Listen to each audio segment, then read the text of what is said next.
या मॅडम या. मला वाटलं होतं दसऱ्यापर्यंत याल तुम्ही. अर्धा तास झाला तुझी वाट पाहतोय. आणि हा कसला अवतार घेऊन आली आहेस? कोणती देवी संचारली आहे तुझ्यात? ए, गप बसा. डोकं नको फिरवू माझं.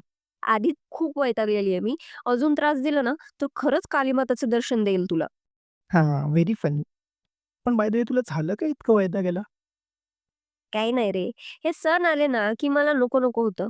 काय येतात रे हे सण? तू ना खरंच एक नमुनी आहेस. सण आनंदाने साजरे करायचे असतात आणि एकीकडे तू आहेस. तुला काय जातंय बोलायला? तू पुरुषांचं बरं असतं. फक्त सण एन्जॉय करायचे. आमचा दिवस हा कामातच जातो. 2 दिवस झाले घराची साफ-सफाई चालू होती आणि आता काय तर म्हणे उपवास फराळाचा बनवा, जेवणही बनवा. जाम वैताग येतो. ईझी असतं यार तुमचं. नवरात्री आली, चला गरबा खेळायला. झाला सण साजरा. बरं ते जाऊ दे. तुला काहीतरी बोलायचं होतं ना रे? नाही सोड जाऊ दे. बोल रे. ओके, ओरडू नको. मला असं विचारायचं होतं, ह्यावर्षी आपण गरबा खेळायला कुठे जायचं?